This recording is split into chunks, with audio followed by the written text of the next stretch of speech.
Good evening, everyone. Welcome to the February 5th, 2020 Abington Finance Committee meeting. Tonight we are continuing our series of meetings with the town's department heads. Tonight on our agenda, we have the accountant department and the police department. We have our town accountant, Sue Moquin, here, and our police chief, Dave Majensky, and our deputy chief, Chris. And one of these days I'll remember that, and I apologize. I remember when he was this big, so. So Sue, do we want to start off? Sure. In our budget packages, we are on page 7 for the accountant department. So this is fairly easy. Easy is good. We like easy. Our salaries have decreased. We had somebody step out of a position and go to another community, and we brought somebody else in, obviously, that's lower on the contract scale. And everything else has stayed the same with the exception of reimbursement for travel. I'm sending her to some additional classes which will create some travel reimbursement for mileage or food if she needs to take a lunch while she's there. But everything else is level funded.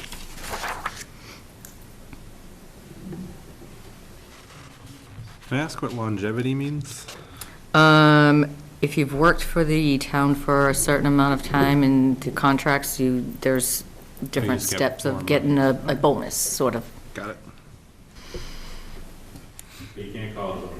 No, you cannot. You call it longevity. I've been here a long time, so you're paying me to be here a long time. Essentially a longevity stipend. Right. Person doing? How's the new person doing?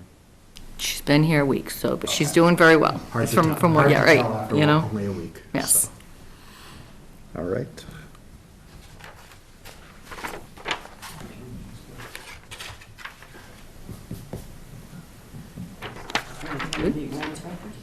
I know, Anything else for us? That's it. Anyone have questions for Sue on this particular portion of what she presents to us?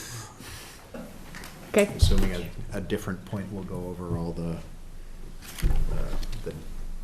debt service and things like that. That will be with Sonia. Okay. Sonia will take care of that for you. I think I was used to you doing it because of when she was out. So, all right. And with that, nice quick.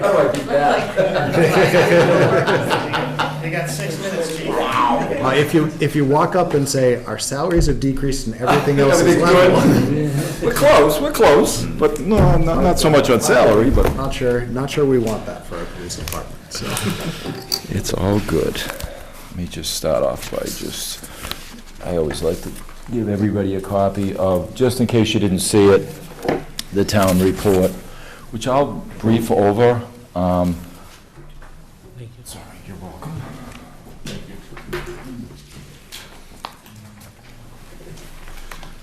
Let me just kind of get somewhat organized here. I made scratch some notes. Get organized.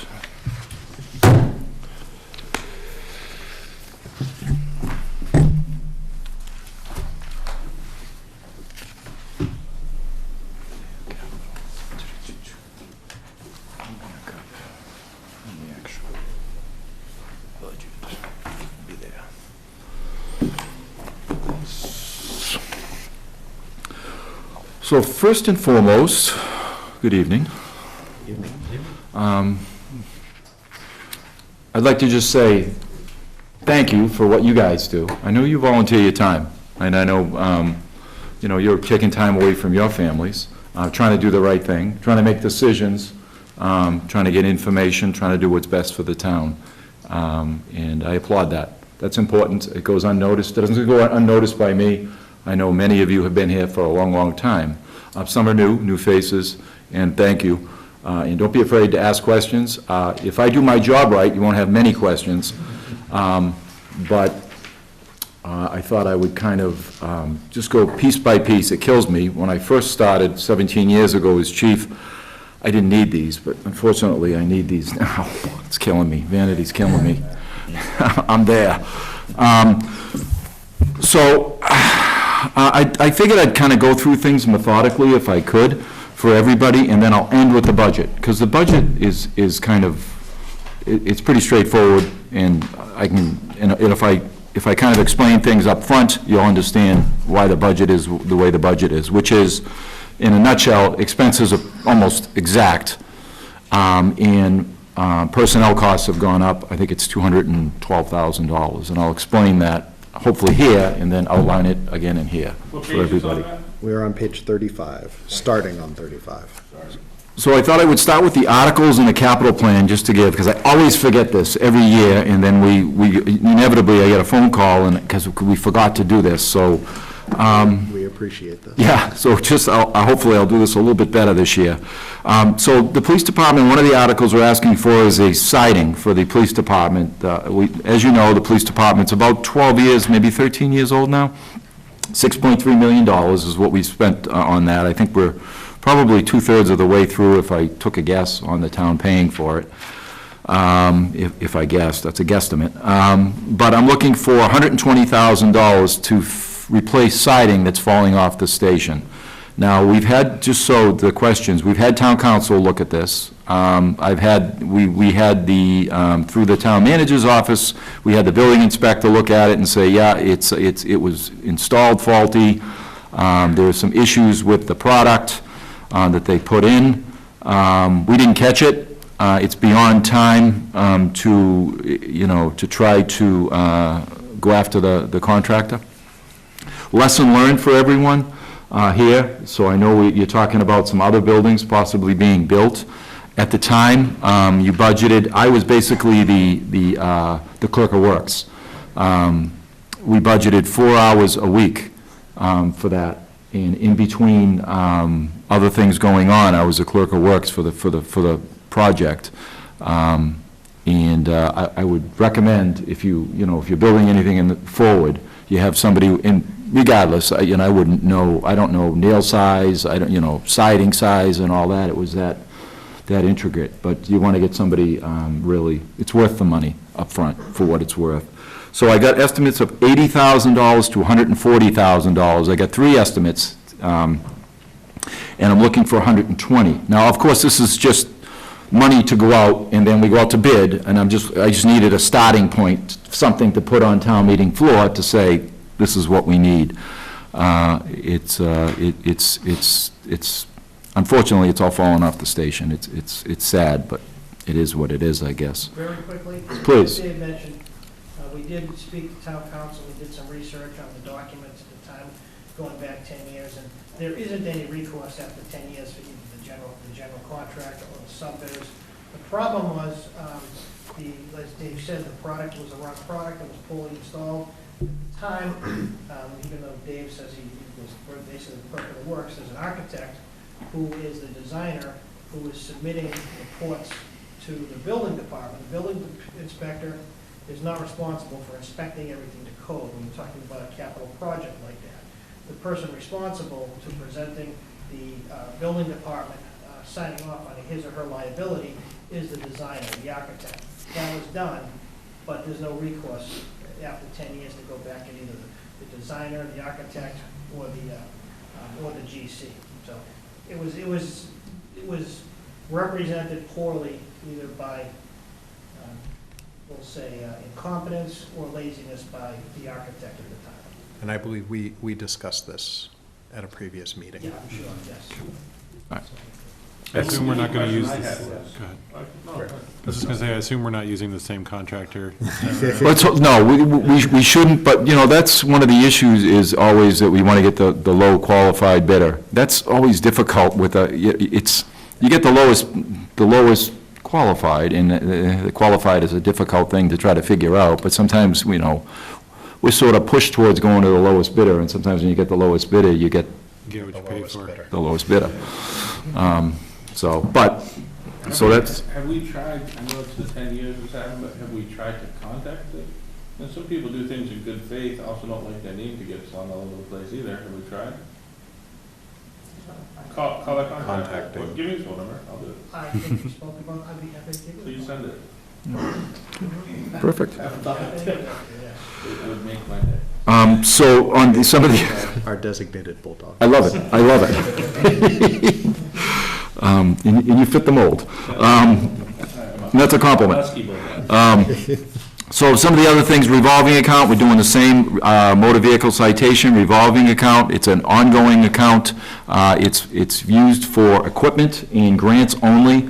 So when you see that, the money that comes in from citations, it's, the question is how much? It's usually, I'm going to average probably $2,000 a month that comes in.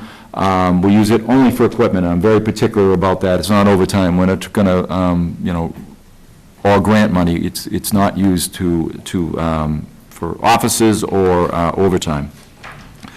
Some of the things that we spent it on this year, and we spent, it looks like $15,000 to date, right about there. We got a solar message board. The deputy wrote a grant along with this, so we're going to have a message board. We're putting it in. You can move it around. We can move it to different locations, so if there's an emergency, and the deputy also wrote a grant, which we're going to get back about $5,000. It's about a $26,000, it's about a $20,000 item, somewhere around there. But we'll get $5,000 back through the Massachusetts Emergency Management Agency. The deputy took the time to write the grant, so you'll have that, so if there's something going on around town, even if there's an event or an emergency, we can program it. We can actually program it from our phones, which is cool. That's great. So we can put it someplace and say, you know what, whatever it might be, if there's an emergency or if we're, in a pandemic or something, report to whatever we got to do. So it's pretty good stuff. Also, we bought some shotgun stuff and flash suppressors, slings, stuff like that for our cruisers. We got a license scanner out of that, and I'm just kind of giving you an overview of where that money goes, just so you know. An ID scanner, which is, it's an experiment. I want to see if it works. So when your ID, if you didn't know it, your IDs now all have chips in them, so we can actually scan that in. It puts it into the computer system, puts it in the system for us instead of having to type it all in. So it'll save some time. I want to see if it works. It's supposed to be a great thing to have, so we bought one of those just to see how it works. Things like flags for the police department, the state flag and the American flag and all that. And then we just recently, as of today, I just got the bill for a battery backup for our radio system, our repeaters. So that's kind of a quick overview of where that money goes, just so you know. You always like to kind of know. Capital plan. This year, I'm asking for $132,332 request. It's strictly vehicles, and it's strictly marked vehicles. As you know, the vehicles run 24/7. They run, shift to shift to shift to shift. If you think about it, they never really shut off. I mean, some of them do, because some of them are spares. But for the most part, the front-end line items, cars don't shut off. So I'm replacing a 2005 Crown Victoria. That's got 99,000 miles on it. That's cruiser number 296. Not that you need to know that, but a 2012 Chevy Tahoe. It's got 113,000 miles on it. That's car 285. And a 2004 pickup, a Ford pickup. That's got 31,000 miles on it. So it's a nice truck. It's a little bit beat for us, but what I'm hoping to do is one of the responsibilities that I'm slowly going to be taking over is the animal control. I think it'd be a perfect vehicle for an animal control. Might not be good for a front line of what we use it for, but it's certainly good for the animal control. That's kind of my thought on it. Of course, the town can do what the town wants with it. That's my own personal thought, just because I'm taking over the animal control. And I'd like it also, it's also marked with Avenue Police stuff on it. I'll just put animal control on it too. I like it clearly marked who animal control works for. So those are my items. And do you need another pickup truck, or is it just you get another car or something? Yeah, I really do. No, I need the pickup truck, because what we use with that is barricades, pulling stuff, pull trailers. We have motorcycles, meaning off-road motorcycles. We have quads, stuff like that. Snowmobile, in the event that we ever need it. And that came about, again, these items are actually bought through grants years ago. We applied for grants. Actually, I applied for the grants back then when I was deputy chief. And people go, "Hey, what do you got a snowmobile for?" Well, we had a kid get trapped out at Strawberry Valley, fall through the ice. We couldn't get to him. So we realized that, quickly, that, the quad wouldn't work. We really do need a ski-mobile. It's there. It doesn't, it's there if we need it. Vehicle maintenance keeps it up. It should last forever. It really should, because it really doesn't get used a whole bunch, but when it does, when we need it, we need it. If we need it at Ames Knoll State Park to find somebody in the winter, we need it. If the fire department needs it, we need it. They need it. And we've also got a sled component to it where you can actually take somebody and you can drag them out. So that's sort of my spiel on that. So a cruiser, the cars that we're gonna replace, we'll replace them with, I'm big on Ford Explorers at this point. I like the four-wheel drive for the weather. I think that they've tested time right now. They're about $47,721 is the state bid price for a marked unit. In the Ford F-250, I basically stole the bid from the fire department, which was $36,880 off the last year's state bid and what the fire department got for a vehicle. So that's in a nutshell, that's my articles and my revolving account. And Go ahead. the vehicles were usually on a 322? 322, and I'm asking for, This is the 3? no, this is actually, last year you gave us 3. Three? Yeah, but it really, it is a 2 in the sense that the pickup truck isn't necessarily front line. I mean, if, Yeah.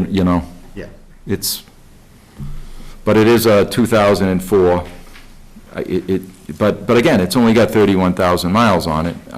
So it certainly, I think, the town would be foolish to get rid of it, meaning I think it should go to another department.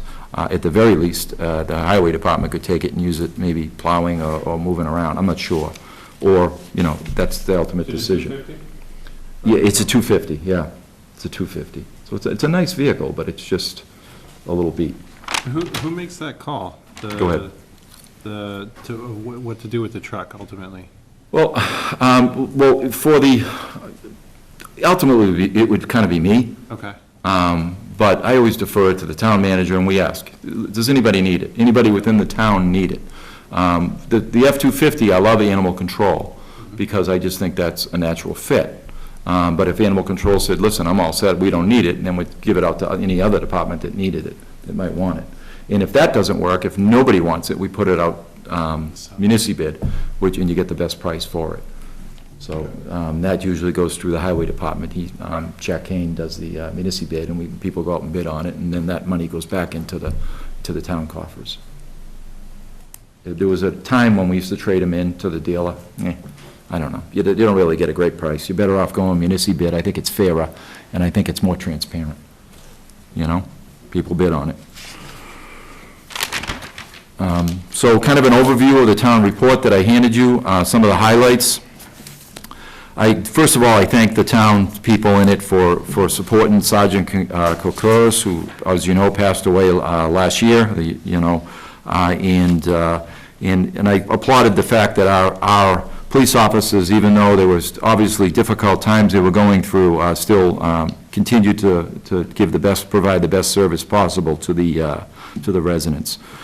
As a result of certainly that, and we certainly are on the forefront of both stress training, mental health training, and I just want to say we're not unique. Like, I went to the IACP, which is the International Association's the Chief of Police, this year. It was in Chicago. And number one, across the country, police suicide. It is a topic. And it's not unique, but certainly it's something that people were trying to wrap our heads around and come up with a good, logical, thoughtful approach. And we certainly are listening to everything they have to say, including being part of the One Mind campaign, including bringing in crisis people, certainly. Working with EAP, employee assistance programs, and really being on the forefront of it. Are a lot of the officers veterans as well? Yeah, a lot of them are veterans, and that certainly, yeah, that certainly is a valid point, you know, yeah. Does the health plan cover mental health care? The health plan provides certain services, but we also have, that's a good question. I'm not 100% sure on it. I know we have a mechanism for employee assistance that the town manager oversees. It's obviously a private thing, and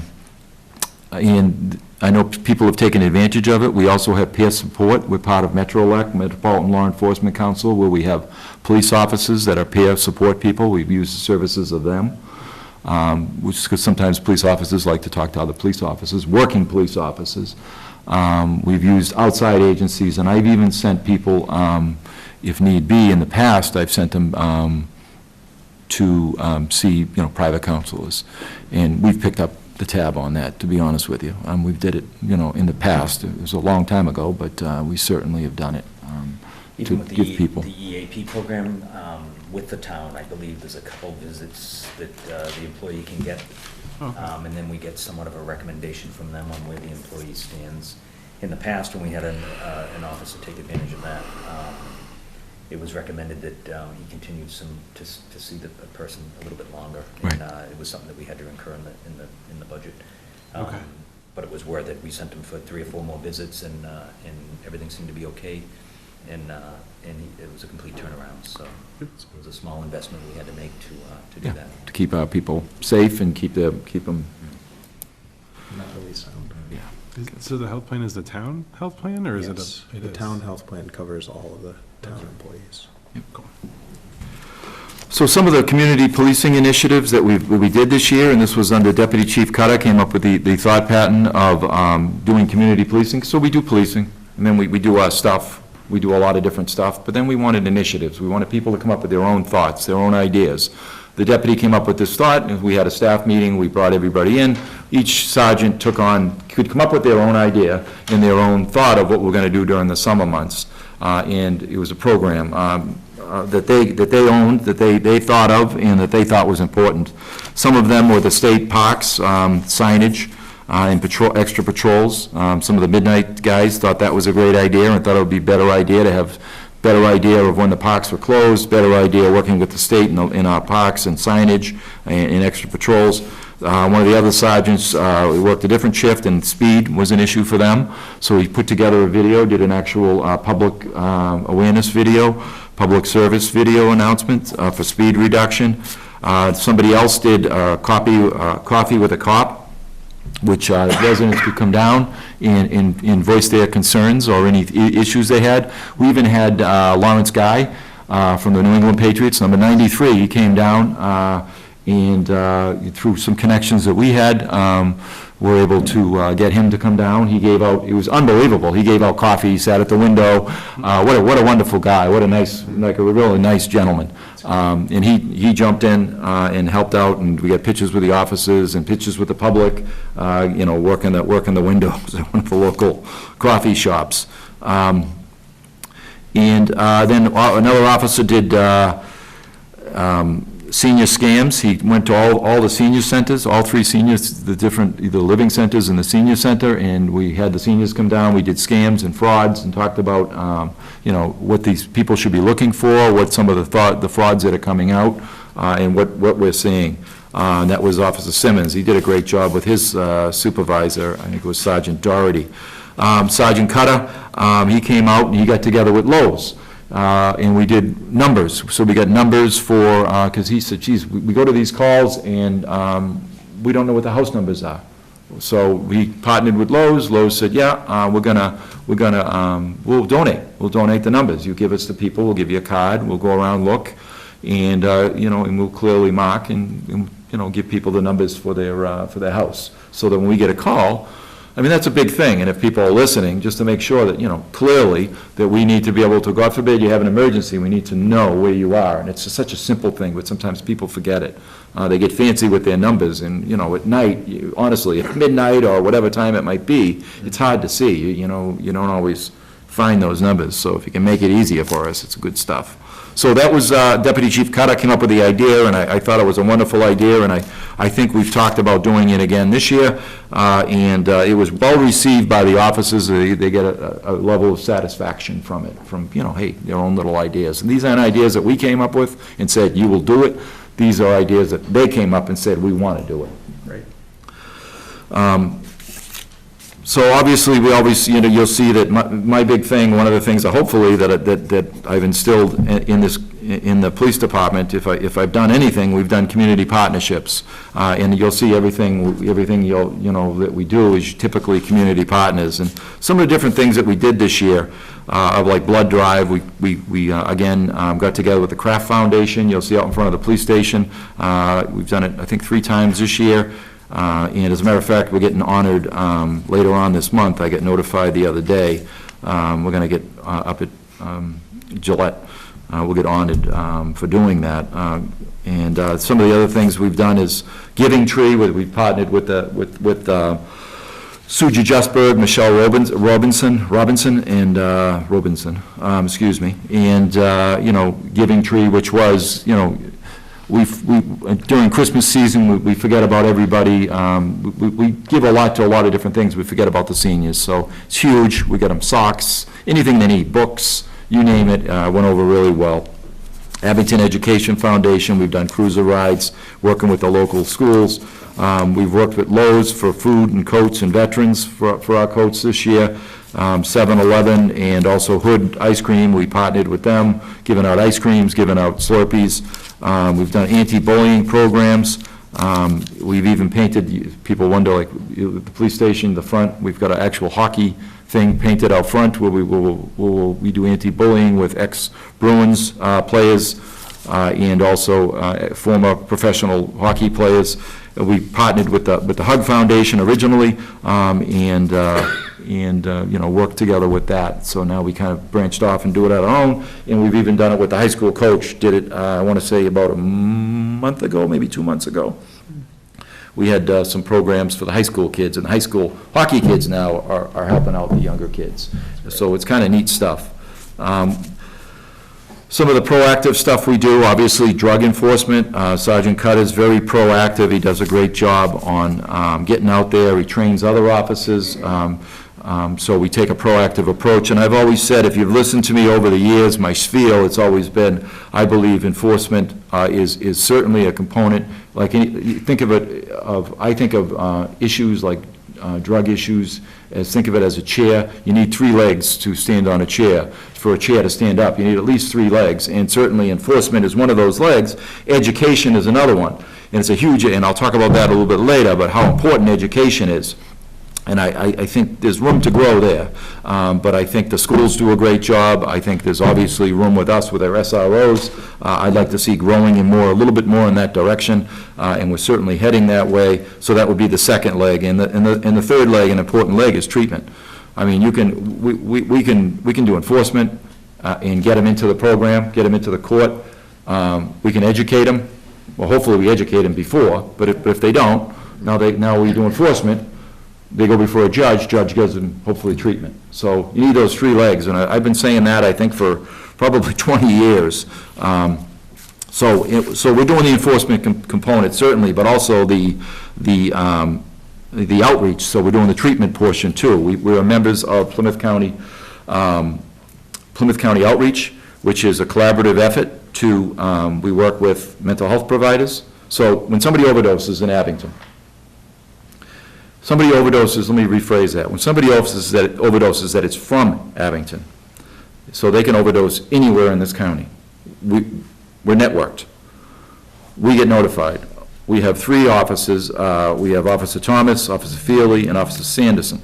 They're outreach officers. They work together with mental health professionals, recovery coaches, people that are going through, that are recovering, the hospitals, and they go in plain clothes, and they go in and they do follow-ups. Within 24 to 48 hours, we're doing a follow-up for people to try to get them into treatment. We work with the hospitals. I just had a meeting today, hosted it with Plymouth County Chiefs at the police station, and actually there was kind of some interesting statistics that I kind of looked at. So county-wise, we went up 19% in fatal deaths this year in Plymouth County for overdoses. So there was an increase this year, and people go, well, and this is what we're trying to wrap our heads around this. We're doing these programs. We are the nation is actually looking at way Plymouth County is doing this. It's a national model. So we're going, wow, it went up 19%. But some of the other statistics, and we're trying to vet a lot of this out, is 94% of the people that we give, that we're able to give a Narcan to, that we all carry now, the fire, the police, we carry Narcan, we give it out. 94% of them survive, 94% of the people, which is huge. In Abington, there was 7 deaths this year. Now, that's a lot. But 6 out of that 7, so 6 out of the 7 were not in the system. So they were new. So it's really not the system, if you think about it. See, the system, what we're doing, Plymouth County Outreach, is designed for if you overdose, well, you're now on our radar and now want to offer you assistance. But if you're not in the system, these are all first-time people. We've never had them before. So 6 out of the 7. Now, that doesn't mean 7 people who live in Abington. That means 7 people passed away in Abington, right? Died in Abington. So they could be from other communities. But they're first-time people. And what we kind of, this is the discussion that the chiefs and actually Dr. Muse and some other people were having was, all right, what's going on? And what we kind of come up with is certainly is the mixing drugs, the mixing, the poly drugs. You know, unfortunately, you know, people that are doing coke or doing, they think they're getting coke, they're not. They're getting coke laced with fentanyl or coke laced, you know, and so this is the first time. They're not in our system. They're not the typical, you know, opiate user. They're somebody who overdoses because they don't know. So it's scary, and to get it out there, and certainly this is a great forum to remind people, I mean, that, you know, you think you're doing some drug now, and you're not. You're doing something else. You have the potential to do something else, and you'll never know what's happening. You think you're taking, you know, an amphetamine, and you're taking something that's doing just the opposite. So, so it was kind of an interesting discussion, and certainly what we're trying to do is, what the next step, so we're always trying to go, okay, this is what's going on. We know that 6 out of the 7 weren't even in the system, so let's look at a new model too. Let's expand. Let's try to get better at what we're doing. So we have a hub model, which we're just starting off. And the hub model is we're trying to get together with all these other agencies, with the schools, with the senior center, with any agency we can get, with Brockton, and we're having meetings. We're just starting this, having meetings with, you know, with any state, local agency that we can, to get together, to get in a room and try to figure out who the at-risk kids are, who the at-risk adults are, who the people are before they overdose, so we can hopefully get them the services they need. This is all reactive, and we're trying to get a little bit more proactive. So it's kind of neat stuff to, I don't mean to kind of bore you with some of this stuff, but hopefully it just kind of, I give you an idea of different stuff that's going on. Mostly like the fentanyl that's hurting? Fentanyl is certainly a huge deal, and fentanyl is, yeah, and we're seeing it more and more that where one, you know, one application of Narcan ain't enough. You know, we need to give them more and more, and a lot of these different stuff, they're mixing, you know, they're mixing stuff, and it's making it difficult. So that's that. With school resource officers, obviously we have the middle school, the high school, they're out there, you'll see them out there. Anybody who has kids hopefully sees us. We routinely, and this wasn't easy, this took time to get officers comfortable and to get the school system comfortable, get everybody comfortable, but everybody's comfortable now with, and you'll see, you know, I'll walk through, deputy will walk through, any other patrol officers will walk through, along with the school resource officers. They're out there. And I always appreciate when people, when they, in the morning when they wave, and I see the whole hand, not just a couple of, not just one digit, or, so thank you, I appreciate that, but certainly, and we're sitting out there conducting drills. You'll see Alice program drills, you'll see we're doing drills where unwanted guests, so we're really taking a proactive approach. We're starting to work with the we work daily with the school. There isn't a week that goes by that the superintendent and I don't have conversation. Certainly, our officers are having conversation, our SROs are having conversations, and we're looking at trying to work together to see if there is somebody out there that might need help, that we might have information. We kind of try to, within the parameters of the law, obviously, we try to help, anybody we can and share resources, share information or whatever, as much as we humanly can, without violating anything.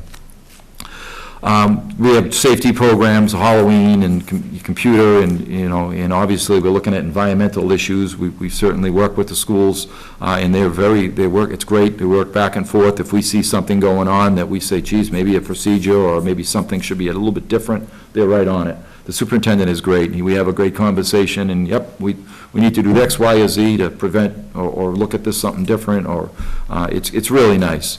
And I know the fire department is now looking to also, partner and get together with us to even, do a little bit more, So, and then one of the other things is certainly in the town report, you'll see that I thank the town manager. I also thank the finance committee for your support and your tough decisions, and I do appreciate that. That is, I said it in the beginning, and I say it now, and I said it in the town report, because I think it goes without, sometimes you guys don't get the credit you deserve for what you do.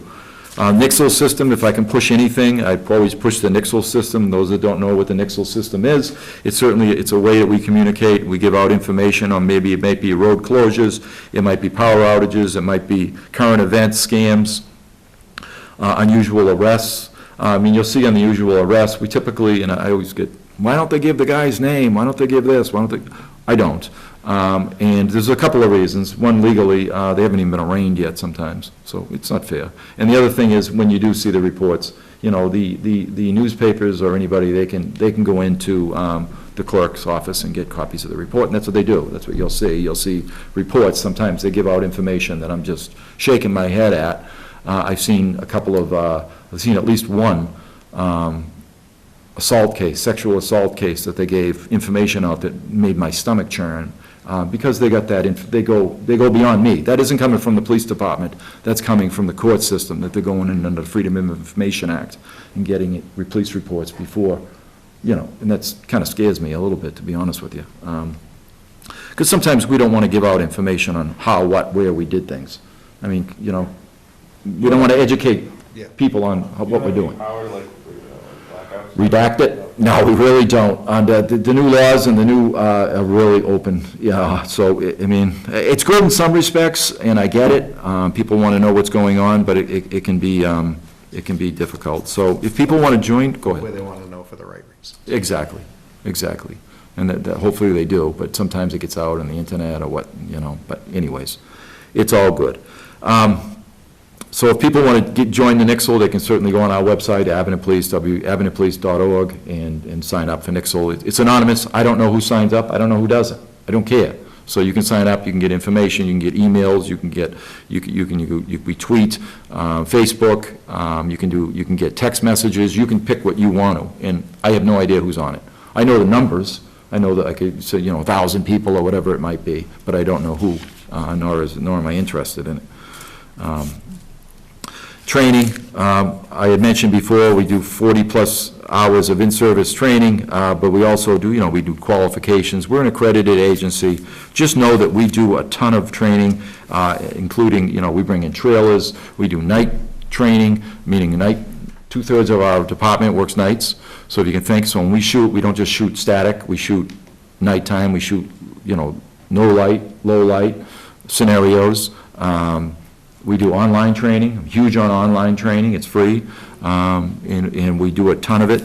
A lot of stuff. Like I said before, we've done a ton on stress, on well-being, on mental health, diversity training.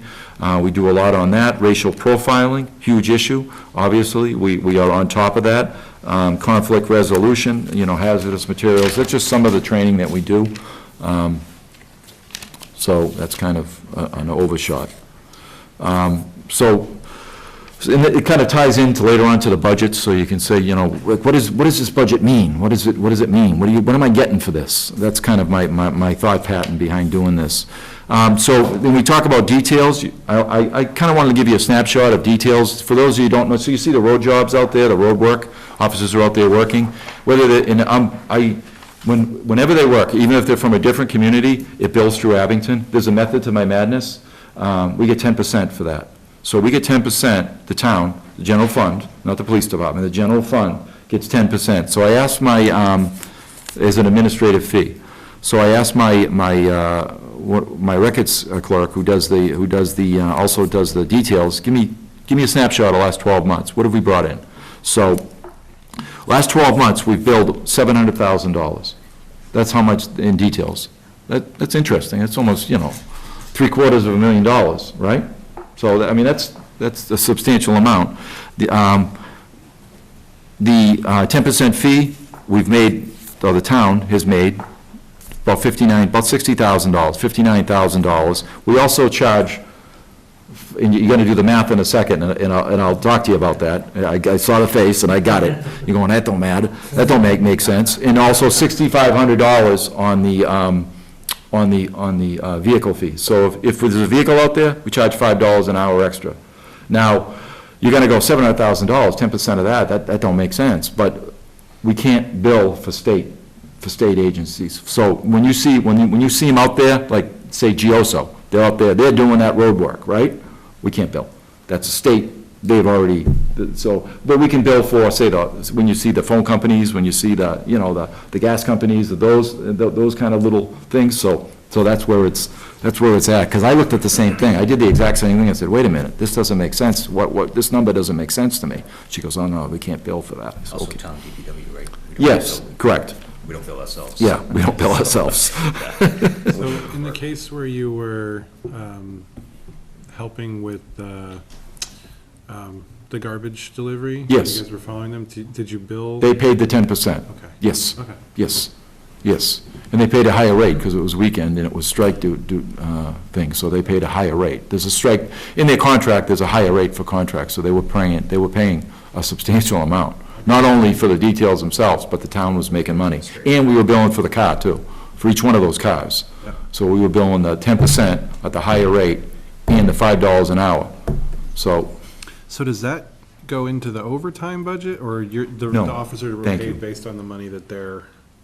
that doesn't go into us at all. That goes to the town's general fund. That's huge, because I don't want the public to think, I'm sorry. I think he's asking about the detail work for the officers Yeah, so the that officers- perform the work. Yeah. Where does the money that they are paid come from?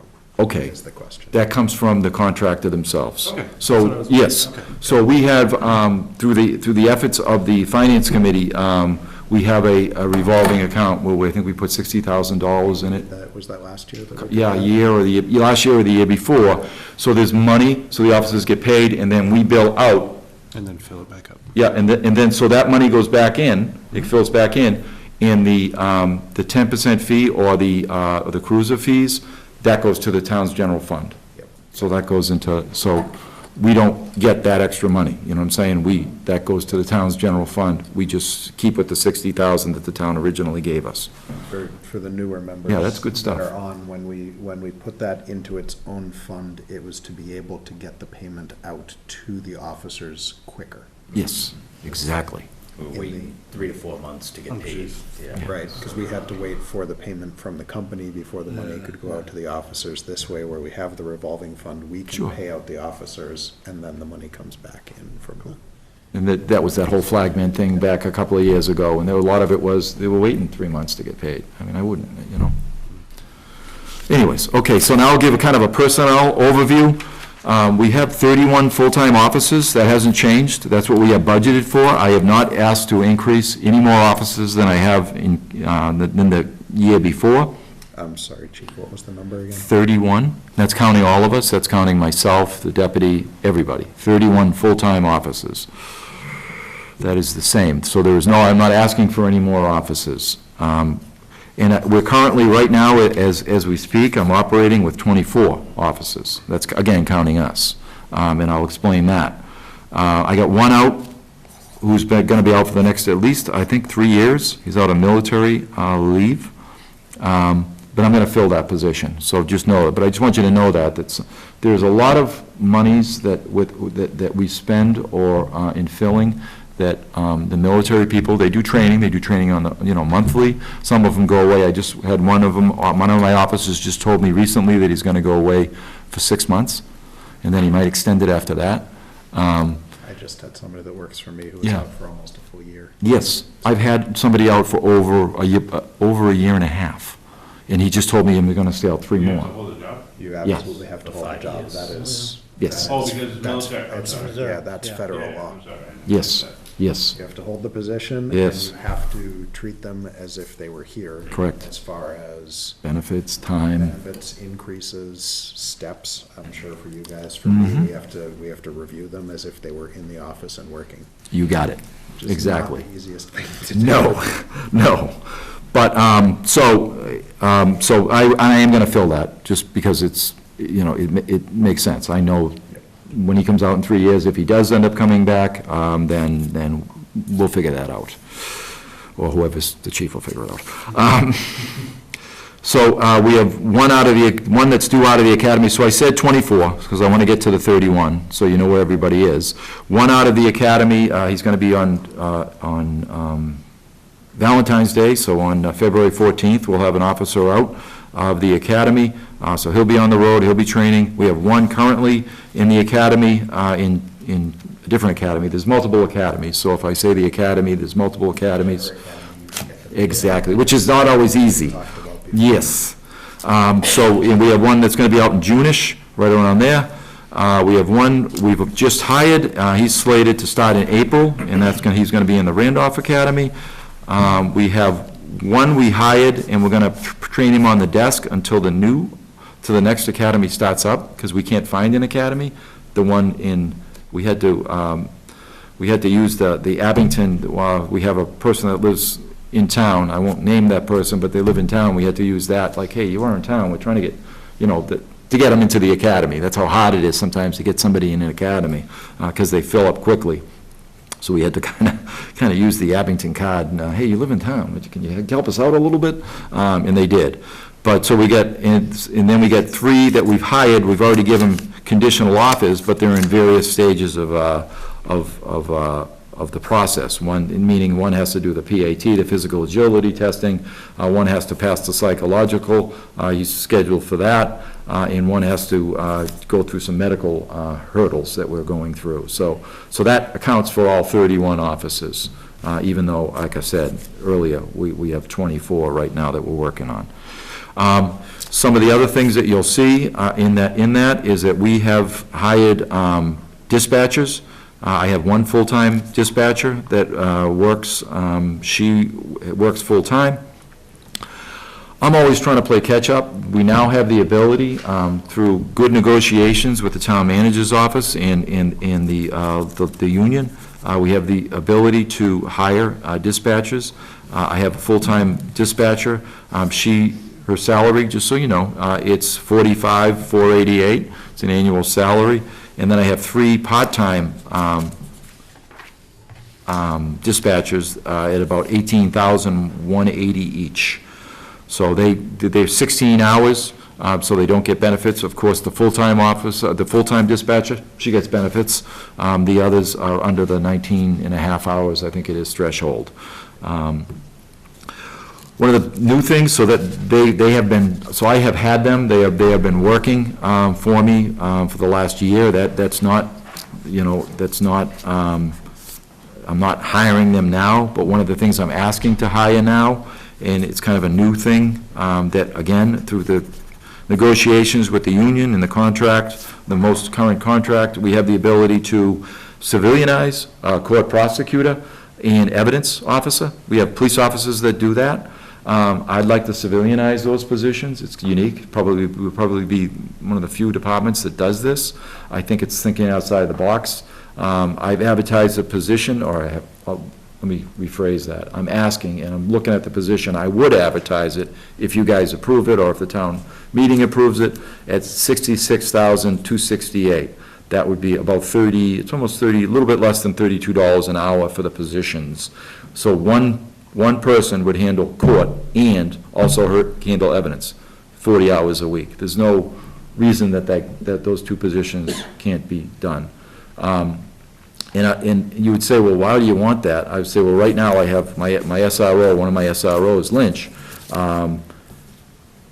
He's covering court. He's a police officer, and it's almost $82,000, just shy of $82,000. So the civilian position, $66,000. This police officer, $82,000. So to me, it makes sense. You're getting more officers out on the road, police officers over in court. That's just.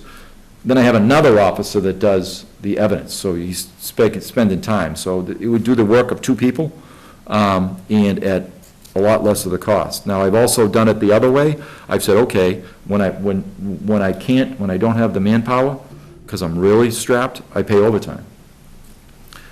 I have a sergeant that covers it. It's anywhere between $88,000 and $120,000 in overtime a year annually, if I'm covering it overtime. So that's why I think this position makes perfect sense. And that's just the prosecuting, that's not the evidence. So this person would fill two positions. I think it's well worth it. I think it makes sense. Is that reflected in the budget here somewhere? It is. It is in the budget, yes. What's an ACO? Animal control officer? Oh, there you go. Okay, yes, So this position yes.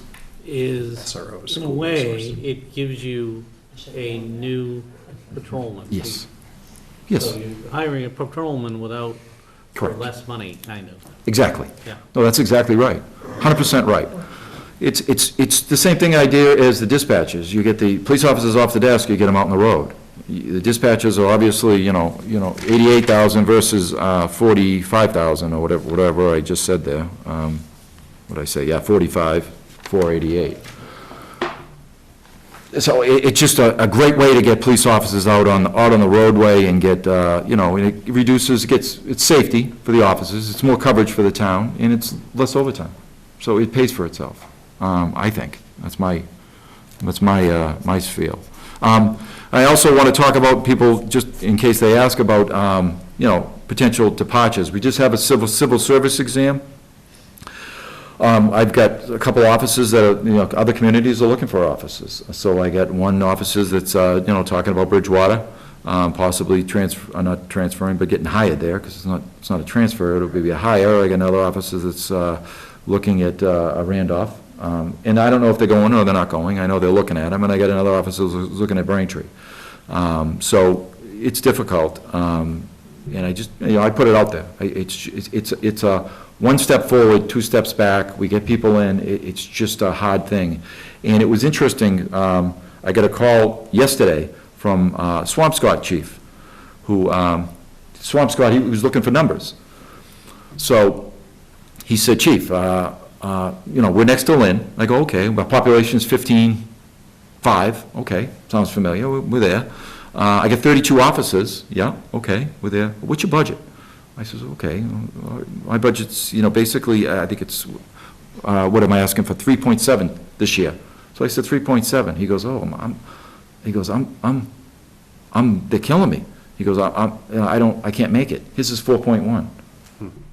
So, and I bring that up so that when you look at it, and sometimes people go, oh my God, look at the numbers. I would ask you to look at other agencies and compare. I would actually ask you to look within yourself. Now, it's always been, in my mind, the school obviously is the biggest budget, and the police department is the second, because of what we do. And I don't know that that's the case anymore. And so when I'm looking at issues that I might have, retaining people, issues that I might have, overworked, underpaid, other communities, I mean, there's a lot going on. So I would just ask you to I'm looking at ways to try to kind of fix a ship that's been a little bit askew. And I'm asking for 3.7. I know it sounds like, oh my God, he's asking for $212,000 more in personnel costs. and some of that is contractually driven, by the way. It's not all this stuff. I'm just saying, some of it is contractually driven. But I would ask you to look at my budget and compare it with other similar budgets. How's that? You know what the difference is there? Go ahead. For the contractual stuff compared to, like, the contractual was gonna go up by 100,000 or 50,000 or whatever. Yeah, Do you know what that number is? I do. I have If that, you were getting to it, it's. I have it. 5, I have it written. I figured that out somewhere. The contractual of that 212 is 43,378. The other stuff is the dispatches and the prosecutor position. That's it. So you know, so what you, Chief, does that include the, moving the animal control budget into your? I haven't, no. I haven't talked with you about, I don't even know what the animal control budget is yet, so I got, It's in your budget. Well, he's here. It's in there, that's why I asked him. oh, I haven't seen it. How much is it? $11. 1,500. Okay. Okay. Yeah, I'm sorry, that I'll have to, because this is a new kind of animal for me, no pun intended. But, Animal control officer is 21.5. Is there expense in there? It's like, expenses like a couple $100. Okay. So ballpark it down. okay.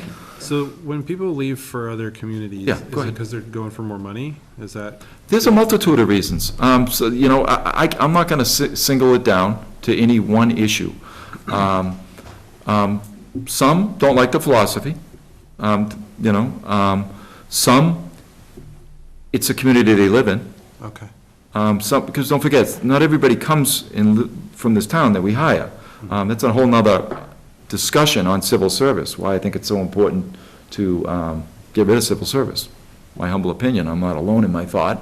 I know people will probably up there screaming right now and on TV land. I agree with you. Yeah, it's my own, I just humbly think civil service is gone by, because I think there should be a process where we hire people that as auxiliaries. We have a process that comes through, kids from town, and we bring them up through the process, and we hire them. I think that there could be a process, whereas, you know, I have officers who are from, and there's nothing wrong with it, and actually, these officers are great people, so don't get me wrong, but from Western Mass. Wow. As far as Lee, Mass. That's about as Western Mass as you can get. After I got through his twang, no, and I don't mean that in a bad way, because this officer is unbelievable. Love him, absolutely love him. Great kid, great fit, but Tough commute. yeah, tough commute. No, but you know, and he made the commitment to move here, bring, you know. But not everybody lives in town. Certainly pay is an issue. Workload is an issue. Getting time off is an issue. When they look at, when they compare what they're making, not only from other departments, but internally. So when they're looking at what they're making to somebody in another department within the town, that's an issue for them. They're looking at it. And I don't want to pit one department against another, that's why I'm kind of somewhat being vague. But it's an issue. It's an issue. They look at it and they go, this isn't fair. We don't like this because somebody else is getting, we don't get it. And we're out there 24 hours a day risking our life. We have guns on the side of us and we're out there. And they're out there doing it. And like, there's a lot of calls that you guys don't realize that they see. Like I can, you know, I mean, I guess I really shouldn't get into any of the particular calls, but I can tell you in the last week, we had a death call I went to that was pretty tough death call. You know, a suicide, you know, it was, you know, tough stuff, you know, so. So you mentioned the Go time ahead, off. please. But the vacation budget is Yeah. down 11%. Mhm. Sick leave is down 54%. Can you talk a little bit why that is? And if vacation's kind of an issue, shouldn't it go the other way, or? Yeah, but see, and that's, yeah, that's a great question. First of all, if you go back to a couple of meetings, a couple of years ago, when we voted and you guys supported us on the staffing levels, I told you that I would drive those numbers down, that would reduce, and I'm a man of my word if I'm nothing else. So I told you that I would look to, if you gave us more people, it's going to reduce our need for vacation cover, overtime coverage, because we got more people. Got it. Now, the time off that they're getting, but what we're missing is, we talked about military time, they get comp time, holiday time off, so any holiday, they can take the day off, they can use it whenever they want. They get personal time, right, personal days. They get, when they work an overtime shift, they can take the time off. So you'll see, like, overtime budget is through the roof, right? But yet vacation and the other stuff, because that's a different line item? Got it. Is that answering? Like, I'm not, It does, yeah, Yeah, yeah, I makes sense. see the okay. ups. Yeah, and you go, geez, how does that make sense? Like, what does he spend an overtime on? It's overtime is coverage for, it's not vacation, they're not out on vacation, they're out on comp time. They're out on military time. Or I'm not paying them, but I'm covering the shift. Like, they can take leave and, it's unpaid leave, but I gotta fill that shift. So that's, if that answers it? It does, Answer? yeah. Okay, beautiful. Go ahead. One thing, you're saying that you're asking for 212,000 increase. That's what I. Yeah, and the personnel, yep, And yeah, personnel. yeah, if you look at it from last year. I'm seeing a different number on our sheets, If you look, but maybe I'm, at page, look at page 38.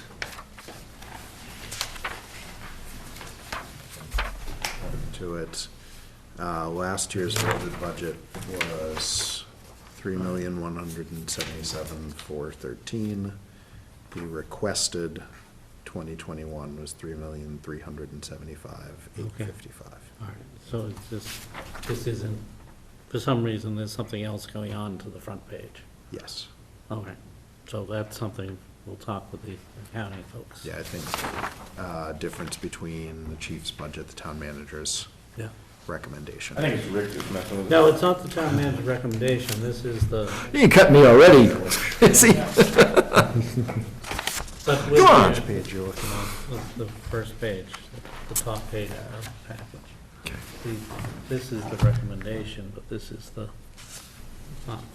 it's last year that's Yeah, different. so this is last year. Yeah. This is the requested, and then this is the town manager recommendation. Yeah, so it's last year that's different. Oh, yes, last year is different on there. Yeah. Last Okay. year was lower. It was Yeah. on the front page, the fiscal Yeah, year we've seen that. 2020 Yeah. recommendation. Was it last year, was there an add-in from the Fiscal year contract? 20, yeah. Maybe there was a, Actually, I think that was what the difference was. We hadn't negotiated the contract. Correct. Oh, At that point. And then money got added in. Between okay, that okay, all right. and the Good. final number of That- 3.177 was, I believed you, I just. yeah, no, it's important to know. Yeah. It's important to get it out there and yep. Yeah. be transparent, I mean. So I beat up the personal cell. Now I'm gonna just zip through the budget for you guys, because I hopefully kind of gave you a front end of, and hopefully I've done my job. So I'm not gonna, as I said, the 212, 634 is the exact numbers that have gone up in personal wages, salaries and wages. You'll see overtime, 0, and I didn't go up anything. It's 95.59, even though we expended 125. Educational incentive, that's contractual. We went up just shy of 4,000. Again, that's contractual. They get money depending on their education level. There's 2 tiers. There's the older group, which is 10%, 20%, 25%, and the new group of officers is 3%, 6%, 9%. So associates, bachelor's, master's degree. So that's what it's contractual. Holidays, you'll see I went up. Again, that's contractual. They have the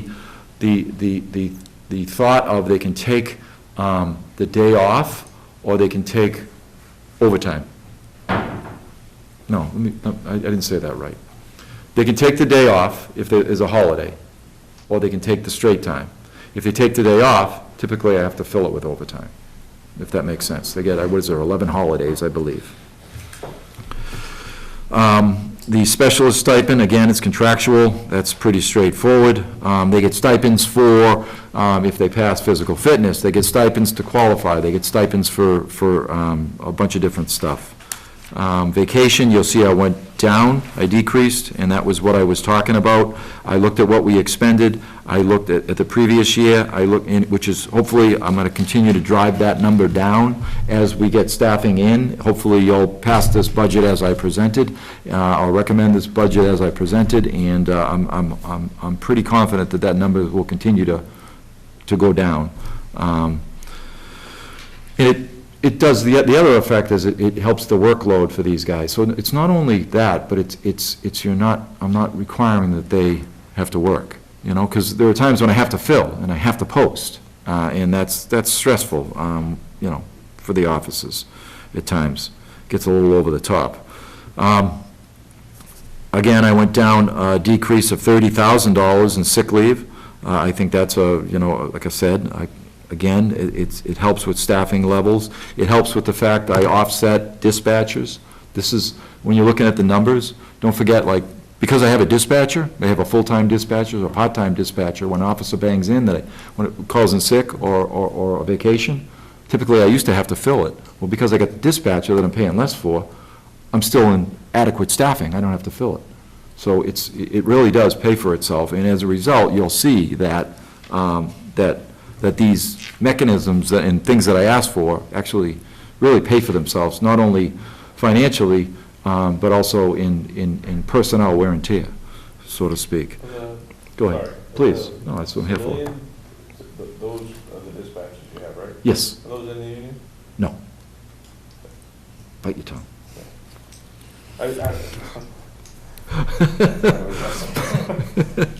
No. Which is one reason why it was difficult to negotiate, duties out of, away from union personnel to civilians. It took a while to get to that point. No, they're under personal bylaw. Yeah. So that they have protection, they have rights, they have this mechanism, but they're under personal bylaw. Yeah, that's better. Yeah. I think from the town's perspective, yeah, absolutely. Court time, 0 increase. Again, that's, I'm banking on the 0 increase. I'm banking on that, hopefully that you'll give me that position for civilian. I'm banking on that, kind of, hoping. So I didn't ask for any increase. Did it to sick leave incentive, no increase. That's if they don't use their sick time. It's only $3,000. I wish there was an increase in here, to be honest with you. I wish we could come up with, when we negotiate at some point, instead of giving them $500 for not using any sick time for the year, give them $1,000 for not using any sick time for the year. I think it would be a wonderful thing. Town saves money, and it's just good. It's just good business, I think. But anyways, so that number is a number I'd actually love to drive up, because that means men and women ain't using sick time. So as a result of not using any sick days, Can you drive that number up? Well, it's right now, I think it's. Or is that like a contractual thing? It's a contractual item, but it would be something that we'd have to negotiate. I think it would be smart for the town to negotiate that and increase that number. Where's that balance where it's actually incentive? Right. I think the chief picked 1,000, but whether it's 1,000, who knows what that number is? Right. Actually changes behavior. Right, I agree. yeah. So the question is, what is the dollar amount where Yeah. people don't end up taking the sick time? Mhm. And we, Yeah. instead of having people out sick and filling them in, I'm guessing most of the time with overtime, Correct. they're actually coming in. Yeah. Now, obviously, you don't want someone with the flu coming in Right. performing police work. That is true, too. That is the flip negative side to it, is you get people coming in sick. Yeah. So that, you're right, you're 100% right. There is, with every positive, there's a It's a negative. difficult balance. Have you ever had anybody come in and do that, Matt? No. No, to be candid with you, no. We've never really kind of Because that's not easy math, that's why I'm saying, that's not like. No. No, you try to figure that out. But then, again, it's a contractual item that's something you'd bring up during negotiations. Do But- they accumulate sick time over the years, though? Yes, Oh, okay, so Yes. that's an incentive to keep their sick time as well, as they'll get paid for it eventually. yeah, With a cap. yeah, there's a cap of $11,000 and 25%. So they can do the math, too. Yeah, yeah. You know what I mean? Yeah, right, yeah. Usually, it's amazing how it usually kind of rolls in just about that number. I don't know how that happens, but, so uniform allowance, again, that's contractually given. Yep. And in-service training, that's what, again, we haven't gone up at all in those. So that's my personnel budget, you'll see. I pretty much flatlined it with the extent, with the only increase in those, like I said, those positions that we already have. And the only one new I'm asking for is the prosecutor. So now we go over to expenses. In a nutshell, the expenses, I could rip through each one of them if you want, or I could tell you there's only one increase of $5,000 that I asked that that Wayne Nolan, who does an unbelievable job. Every time I'd be remiss if I didn't say Wayne Nolan as the IT guy for the town. Money well spent. Like he's unbelievable. The guy is great. Wayne was in last week. Yeah, he really is. You And guys will note that I pointed out, since he was literally the first department head we had up, I said, this year I can't tell him that all of the other department heads come in and sing his praises. Yes. But I'm expecting them to. yes, So- he really is. He really is that good. Like we have, technology that we wouldn't have had if it wasn't for him. And he takes such a care in it. So I don't mean to toot somebody else's horn, but on other departments, but well worth it. And that's, I gotta say, that's the town manager, who had he really did. He had the foresight to realize way back when, that was a position that we needed, and, well done. Wayne was painting my house one day and had to leave to answer a police call. Yeah, he really is. He's nonstop. Yeah. He's nonstop. So, everything else was flatlined, so meaning that I'll go through them if you'd like, I don't mind, but I didn't ask for any increases, with the exception of the $5,000 for the teletype computer, and that's just technology. Technology is just expensive. It went $5,000. from 40,000 to 45,000. You got it. Everything else flatlined. So, that is my spiel. Did I do a good job? Did I answer all the questions? Chris, That's do the you have a questions. Question there? Please. Well, I Yeah. see you got something circled. Well, the Yep, only yeah. question is Yeah, please. the other purchase, it's Yeah. not much, and it's Yeah, not yeah, going yeah. up. Yeah, go ahead. I just want to know what's in there, the other purchase service budget, Okay, and which line item? You looking, talking about Right below the all the way teletype. down to the bottom. unclassified expenses, which is what I would, Yeah. okay. Yeah, I can 70,000. give you, oh, no, purchase services. Yeah. Ah, gotcha. Other purchase Yep, services. let me, I can tell you right here. See, I'm prepared for these questions. Okay, so when you look at that is like the telephone system, Metropolitan Telephone, we pay quarterly. We spend $1,000 a quarter, so what's that, $4,000 a year. Creative Graphics, they do our cruises, they do all the lettering for us. Cyber communications, huge. We spend a lot of money on cyber communications. That is our radios, that is our computer systems, that for hardware, not the installation, because the installation Wayne does, to be honest with you. Service contracts for our radios, like Axon Enterprise, TASER cartridges, from TASER. I was Yeah. just trying to establish. What because it is? When you read it, you think, oh, well, maybe it's just sort of general stuff that we're not sure of, but Oh, it's specific items. Very, that- yes, like CJIS and, Yeah, all right. yeah, Okay, it's, that's- yeah, no. Good question. Yeah, no, thank you, I appreciate that, because people, you need to know. And these classifications, they may seem vague, but these are standard municipal, UMass classifications. Just one comment. Yes, please, One, I think you did a great job, Dave. thank you, I appreciate that. And I sincerely appreciate seeing capital in the capital. Yes. I thought it's because it becomes a distraction. And I think you did a good job Yep. identifying the needs of the department, how it needs to operate versus the equipment it needs to operate. You take that separately, and it's easier to see it as part of the capital plan, Right, and you may or may not have better success that way. So I think it's, plus it occupies a big piece. Like 32 is a lot of money, and people like to focus on the paper plan. right, So this takes the focus off the paper plan. I mentioned one thing that's so minuscule, the big picture. It'll come up, there's no animal control budget this year, you probably saw it. Yep. The chief, although he seemed to have forgotten, agreed some time ago that it would be appropriate to have that within the police budget. For all intents and purposes, animal control is a division of the police. You know, they're dispatched by the police, he reports to the police. We don't have that much interaction with him unless there's a real problem that he has to report to us, so Dave was nice enough, again, I'll remind him of this, be willing to take that within the department, which is fairly typical. So essentially, he's policing the people and animals. Excellent. It's all good. But it's hard to tell the difference. Yep, thank you, appreciate that. But I just would remind you that I'm asking again for 3.7, it's total, and I just think about Swampscott, look at the internal, and just, I know it sounds like a lot, and it is a lot, it is a lot. I'm not gonna say it sounds like a lot, because it is a lot, but I would ask you to just look at all that, and, you know, look at the product, and look at some of the issues that I'm trying to solve, as much as I humanly can. So, One last comment. Please. The current recommendation from me is predicated on the fact that we need to close a gap.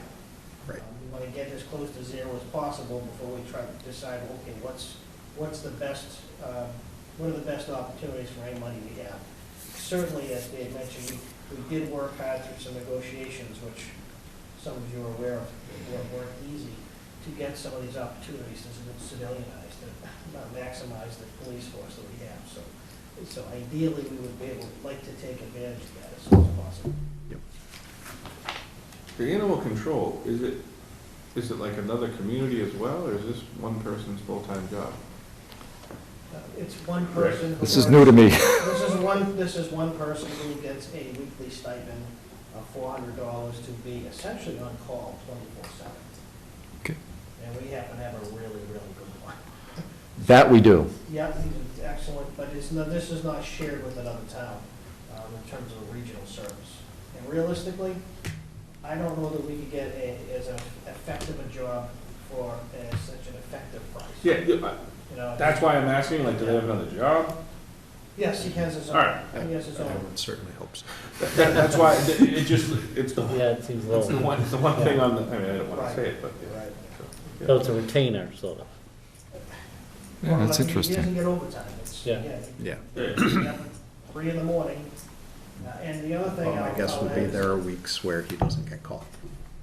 Yeah, I was gonna say, how often does he get calls for animal control? That, I'll look at all that stuff, and if you come around next year, I'll have those answers for you. I don't know, this is new for me. Certainly, I'll give you a snapshot, because what this will do as a result is, when he goes out for calls for service, if he's under my fold, he will then be into my log. And I can certainly look at the statistics, look at the data, look at, you know, what times, because, and he is out there, meaning that I know, you know, we forget there's a lot of accidents right now that are happening. People hit deers, people hit, you know, whatever it might be. Because it wasn't that long ago that animal, they were dog officers.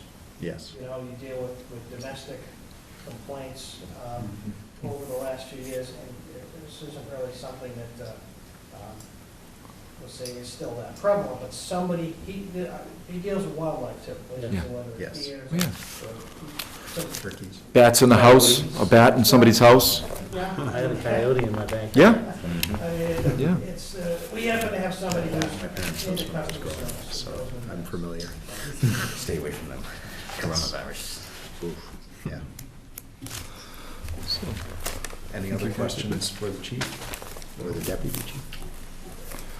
Thanks for your time. all right, thank you, thank you, your time, appreciate it, again thank for your you. presentation, we appreciate it. Anytime, my pleasure. I need the house. You can't see mine, you're on the bottom of the ledge of the door, and that's it in your glass, so. I don't see nothing in it, I didn't realize that. Where would you put it? I didn't know. Oh, yeah. Right on the mailbox maybe, Yeah. or So- maybe right on the aluminum siding of the house instead of, Okay. because I nailed those up myself, Walmart Yeah, it, numbers. we just got the little that's- sticky ones, but the, reflective ones. What's that? It's definitely, it's So, definitely a very, If I forget, shoot me an email. Okay. And I'll, definitely a very We useful just give you the thing. certificate, you go to Lowe's, They give it to you for free. Okay, cool. Thank you, Chris. All right, we'll see you guys. Thank you. Thanks. All right, moving to the second section of our agenda, do we have any liaison reports? Does not appear that we do. We do not have any correspondence tonight. Reviewing minutes. Oh, yes. I wrote a note to Greg, so we had correspondence. Okay. Thank you. Thank you for Can disclosing. you, can somebody send me, or, the list of that again? Liaison list? Yeah. Yes, definitely- I will send that back. Thanks, I lost it. Liaison list? Yes. Minutes, we have minutes from the January 22nd meeting that we have enough people here to actually vote on. If anyone has not seen them, I can pass around a copy. We had all gotten them via email. Our secretary Deb put them together very expertly. They were very detailed. We got on to halfway through the second page of them, so she did a great job taking the notes.